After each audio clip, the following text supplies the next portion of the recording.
拜登政府上台以来呢，积极的拉拢东南亚国家，那新加坡也是美国重点的拉拢对象。但是我们注意到，在这个上月底，在李显龙访问美国期间呢，在拜登讲话多次提到印太这样的一个概念情况之下呢，那李显龙他没接这个茬，他提的都是亚太。那庄先生，您怎么来看这样一个现象？那么这个新加坡在美国的印太战略当中究竟是扮演一个什么样的角色？新加坡在亚太的角色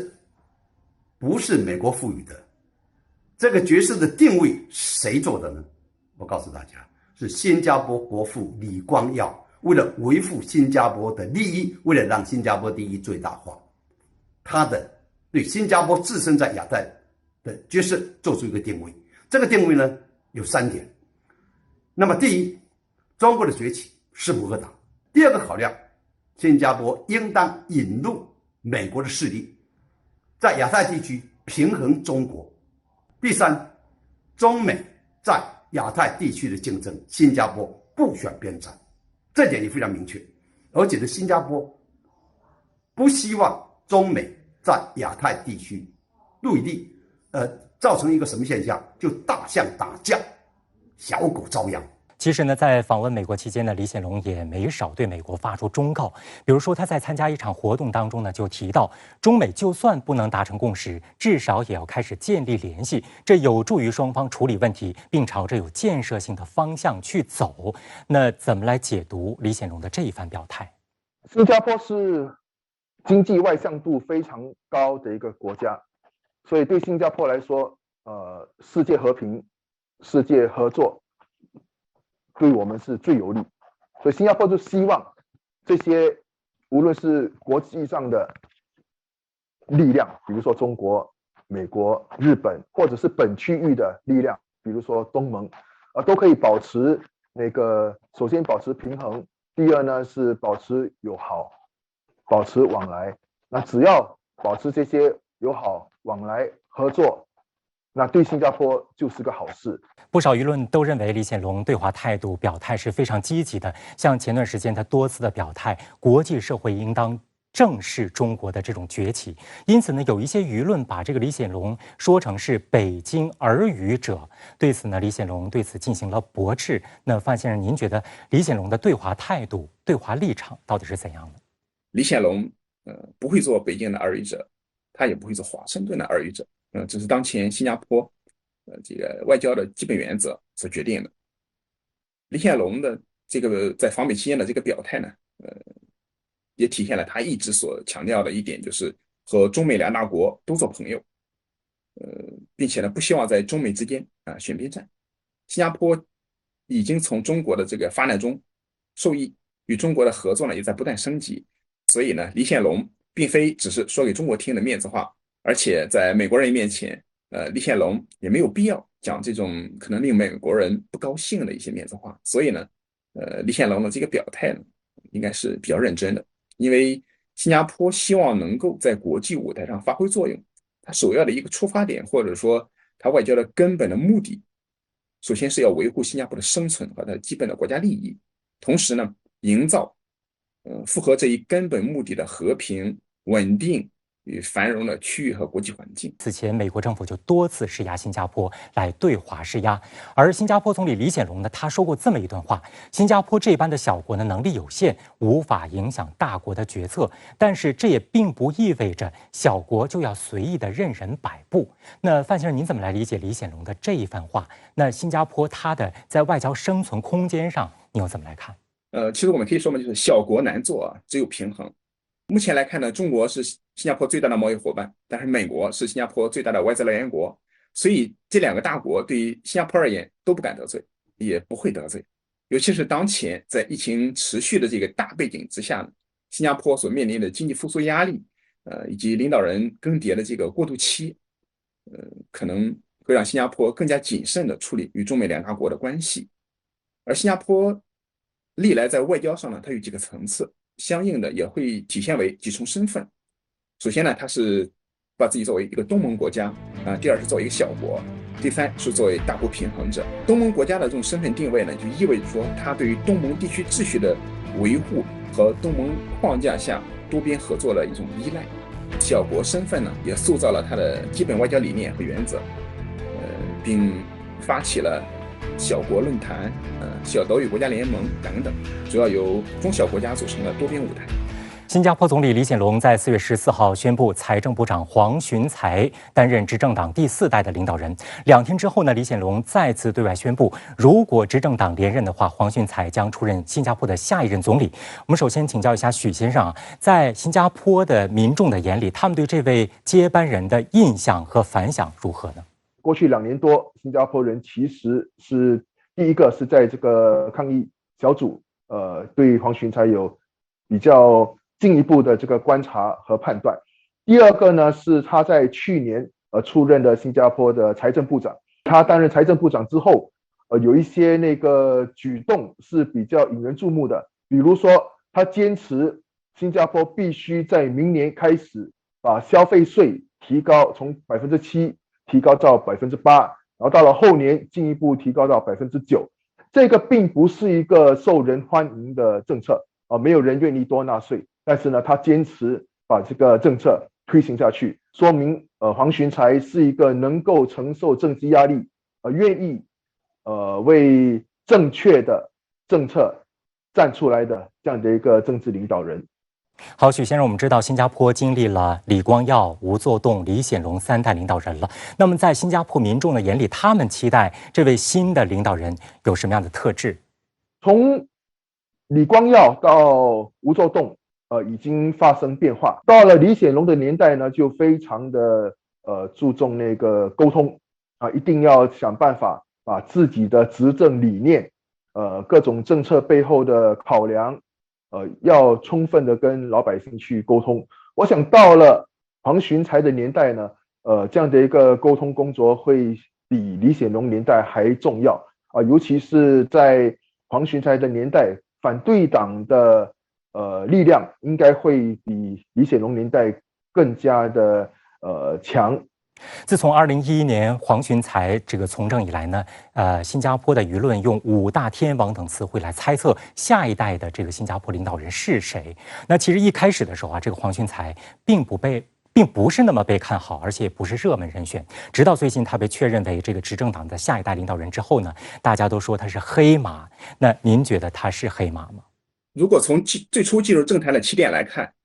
到如今成为总理接班人，确实有黑马的一个特质。但是如果考虑到黄循财的年龄，其实我们也不难发现，他在担任正部长级的代部长的时候，已经是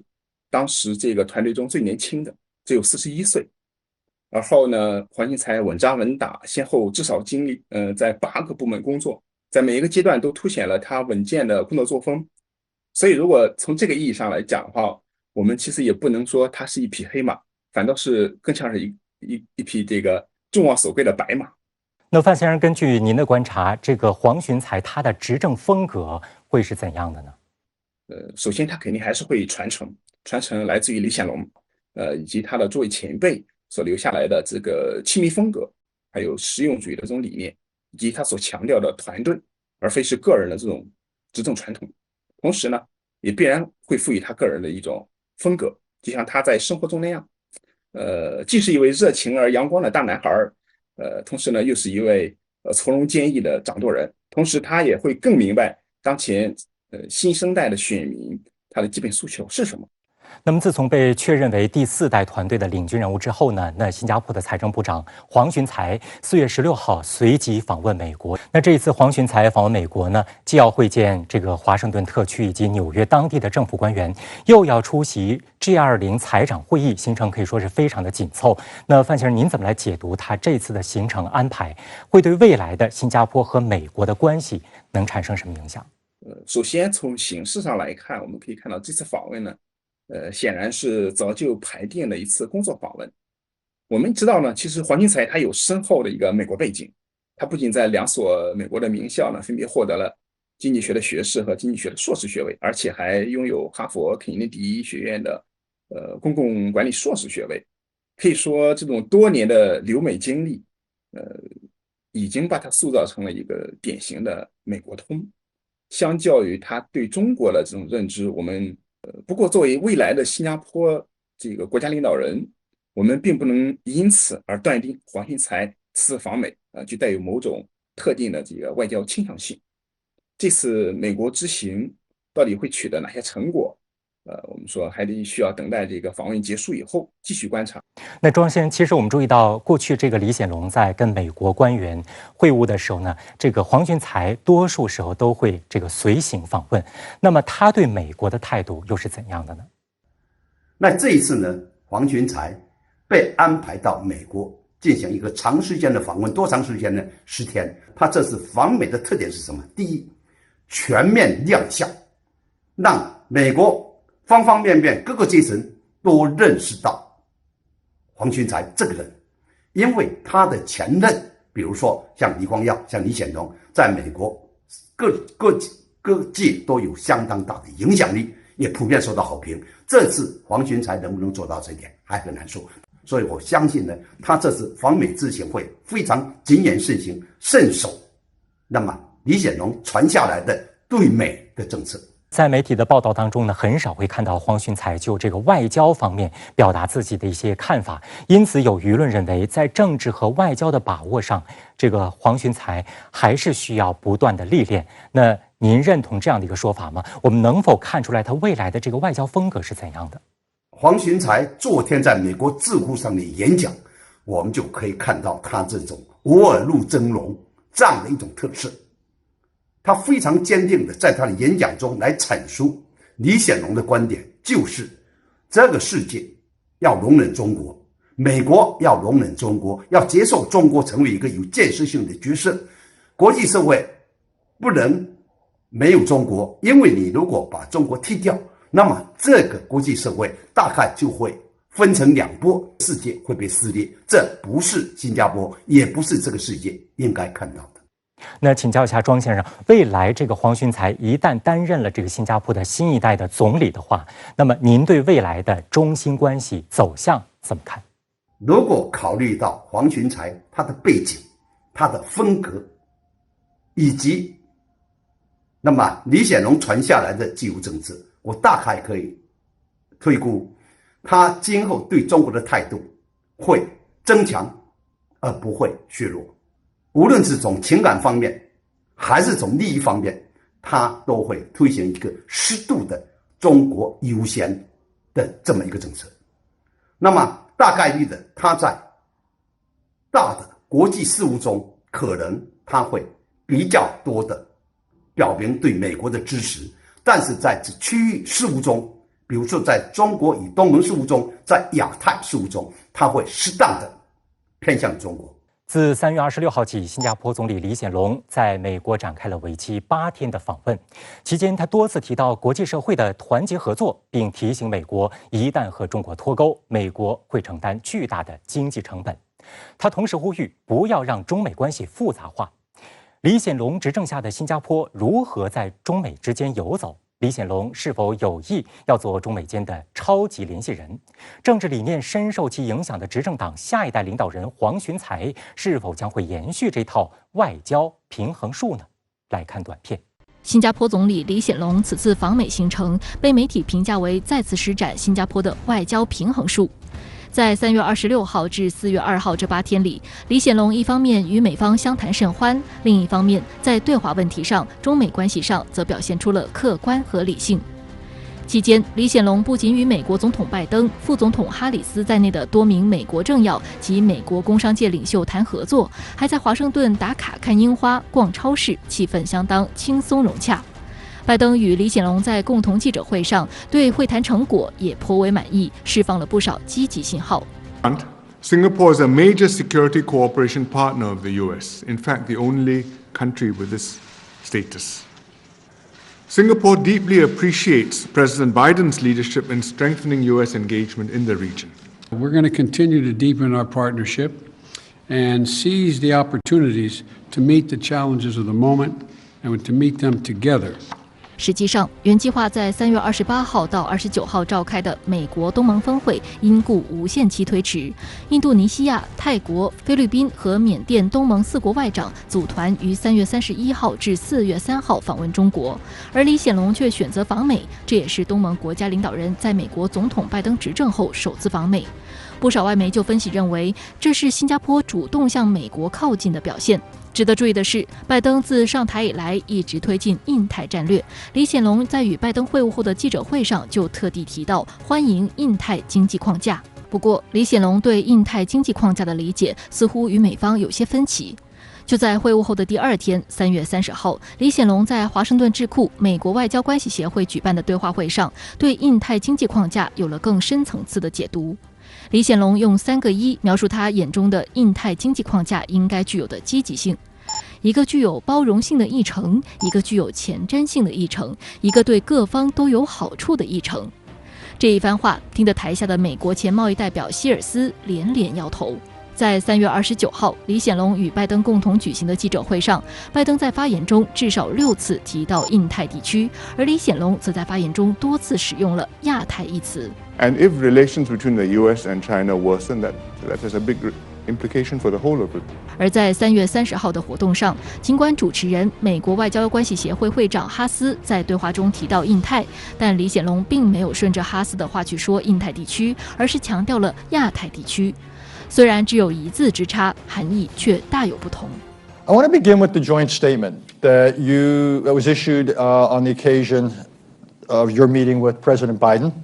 earlier this week. I want to quote one line in particular. The war in Ukraine has a negative impact on the Indo-Pacific region. Impacts the Asia-Pacific area at many levels. 这个如果使用印太这个词呢，也是某种隐含这个表达这个对于这个安全呢，对于这个美国提出的这些安全的理念的一种这个认可。而亚太地区呢，我们很大程度上呢，它是和这个亚太地区的经济合作，还有这个区域整合，这些概念这个联系在一起的。所以呢，我认为呢，李显龙总理呢现在提出这个更多的强调这个亚太呢这个词呢，其实他也是希望在地缘上呢，各方能够更多的强调这个地区间的这个合作，还有经济整合。在3月30号，李显龙出席的华盛顿智库美国外交关系协会举办的对话会上，中国毋庸置疑地再度成为贯穿全程的高频词。在谈及国际合作问题时，李显龙提醒称，一旦与中国脱钩，美国会承担巨大的经济成本。当面对美媒有意针对中国的尖锐提问时，李显龙始终强调，相信中国是有潜力、充满机遇、发展中的经济体。新加坡希望能与中国继续合作。Do you see going forward that Singapore, financially at least, might benefit from greater separation from the difficulties in the Chinese financial markets? Sorry, how do we separate ourselves from the Chinese markets? Or would you benefit from greater separation? No, we are not separated. We do business with them. They are our biggest trading partner. They have investments in Singapore. We have not small investments in China and in Hong Kong too, and we wish them well. 在这样的情况下呢，我认为这个李显龙总理他访美其实是向美国传达了一个非常重要的一个政治上的一个信号，就是过去几年这个很多国际观察家这个所讨论的，所谓的这个脱钩的问题尤其是这个中美的这种经济的脱钩其实会对这个双方乃至整个这个亚太地区呢，都会产生非常不利的一个负面的一个影响，而这也是包括这个新加坡在内的很多国家所不愿意看到的，尤其在现在的这样的一个复杂的这个国际形势下，很多国家本身已经面临着这个国际形势紧张供应链中断，甚至这个原材料这个价格上涨。等这个一系列的这个严峻的挑战，在这样的情况下，如果这个脱钩或者很多人所讲的所谓的这个新冷战的这样的一个爆发的话，无疑会对这个当前的整个亚太地区的经济形势、社会产生这个非常不利的这个负面影响。梳理李显龙过往言论来看，这并不是他第一次对美国做出善意提醒了。此前他就多次表达过类似看法，包括将中美两个超级大国形容为相互依存的连体双胞胎，警告中美摩擦对世界是个灾难等等。尽管在中美之间采取平衡战略已经是李显龙长期以来的做法，但这次在美国没有给足美方面子，还是激怒了一些美媒。在他们的口诛笔伐之下，李显龙被塑造成了北京的耳语者，指帮着北京传话的人，跟北京关系亲近。对此，李显龙予以了反驳。实际上，李显龙多次表达了新加坡无法选边站的态度。例如，在2021年3月，李显龙接受 BBC 记者专访时，被问及未来会在中美之间选择哪一边，他就直言，希望非要做出选择的那一天不要到来。I mean, it is not possible for us to choose one or the other because we have very intense and extensive ties with both the US and with China, economic as well as in other areas, and so too do many other countries in the world. 值得注意的是，新加坡执政党第4代领导人黄循财如果当选下一任总理，会否延续李显龙的外交政策，引发外界关注。实际上，1999年至2003年，黄循财在新加坡财政部任职时，曾协助时任财政部长的李显龙准备他的第一份财政预算案，这给李显龙留下了深刻印象。当李显龙任总理后，就选择了黄循财担任首席私人秘书。当时，黄循财被新加坡媒体称为政策推手，因为他要给李显龙准备诸多演讲稿。但也因此，黄循财有机会接触到更广泛的政策，也更近距离观察到政治领导人的风范。黄循财曾向媒体表示，总理有时在公开场合谈到新加坡几经困难从第3世界国家晋升到第1世界国家时，会激动地哽咽起来。其实他在彩排或跟一小组人练习时，也会同样哽咽。他对这个国家的投入，也激发我尽绵力为国家做出贡献，以保持新加坡独到之处。李显龙工作的严谨态度也对黄循财深有影响。时任首席私人秘书的黄循财就观察到，李显龙在推出重要政策之前，会广泛地同相关群体进行闭门的小组讨论，用心聆听各方的反馈。也因此，一心只想当个好公务员的黄循财，2008年在李显龙的启发下，决定改道从政。因此，不少舆论认为黄循财的大局观显然深受李显龙的影响。在18号，美国智库彼得森国际经济研究所举办的对话会上，研究所所长亚当·珀森就提出一系列尖锐问题。不过，黄循财显然有备而来，提出自己一套有理有据的观点，也反映了新加坡的立场和感受。他指出，如果美国和中国保持交往，并且在全球课题上相互配合，这是对世界更有利的局面。如果美国设法遏制中国的崛起，这很难做到，也将是徒然无效，最终将伤害到世界各国，包括美国自身。评论认为，黄循财这番言论恰恰体现了延续李显龙的主张。在一段时间里面，他仍然会受到这个李显龙的一些影响，也仍然有可能延续当前的这个外交政策。这个我们也可以看到，其实呢，这个黄循财曾经担任过李显龙的私人秘书，可以说呢，两人的这个合作还是比较默契的。那对于这个新加坡的这个处理和中美关系来说呢，也应该说你可以说是一种渐进性的一个演变过程。新加坡开国之后，参照英国的威斯敏斯特体系建立了国会，国会的多数党领袖就是总理。由于新加坡国会一直是现任执政党人民行动党占据优势，外界普遍认为人民行动党的党首就是新加坡总理。自2004年至今，李显龙已经担任第3任新加坡总理近18年，他多次提到要在70岁退休。也因此，未来的接班人是谁，引发了外界关注。就在4月14号，新加坡执政党终于敲定了第4代领导人，也就是财政部长黄循财。那么，黄循财究竟有何过人之处，会被同侪公推为领导人？未来接棒总理是否已经是板上钉钉呢？一起来洞察关键。实际上，新加坡媒体在2011年已有传言，人民行动党已经划定第4代领导核心。但起初黄循财并非最热门人选。2021年5月，内阁改组，副总理兼经济政策统筹部长王瑞杰请辞第4代团队领军人，并卸下财政部长一职。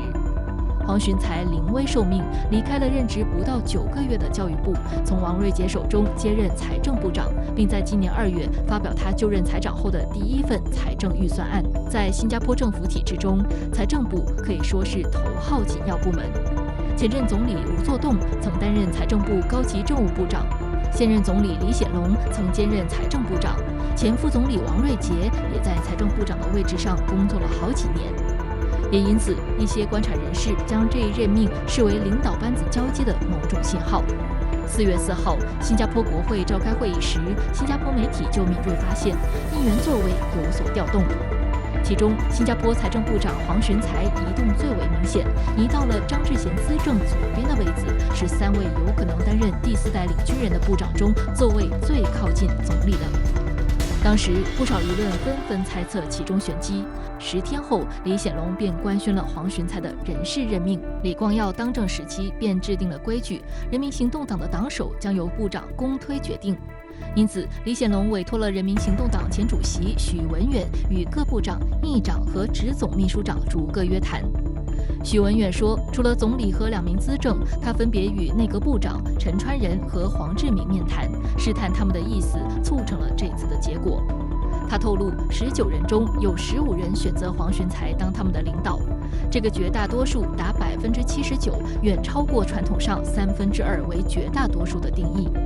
去年11月，李显龙在人民行动党大会上致辞时说，针对第4代领导团队的领军人问题，我们不是在选择一个老板或比赛的赢家，这不是真人秀。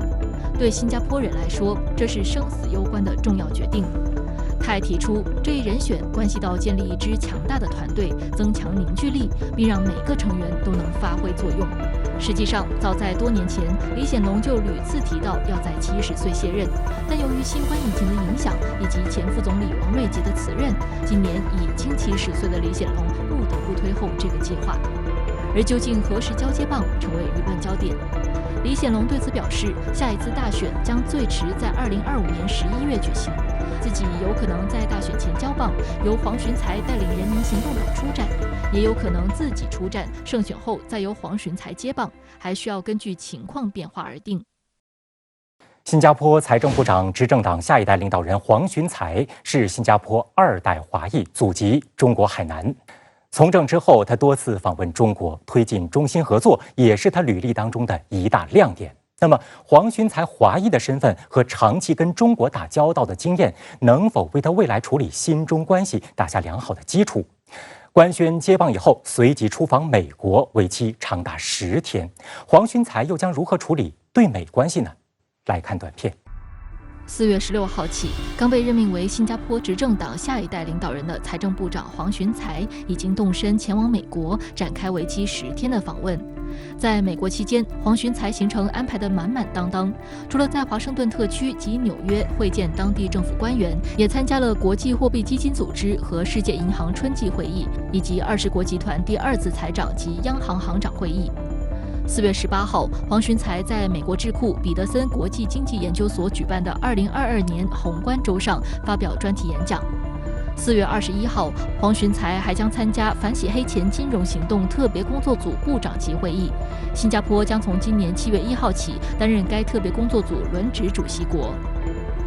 上海国际问题研究院亚太研究中心副研究员周世新表示，黄循财在美国的活动绝大多数都与经济相关，是他作为财政部长的常规外事活动。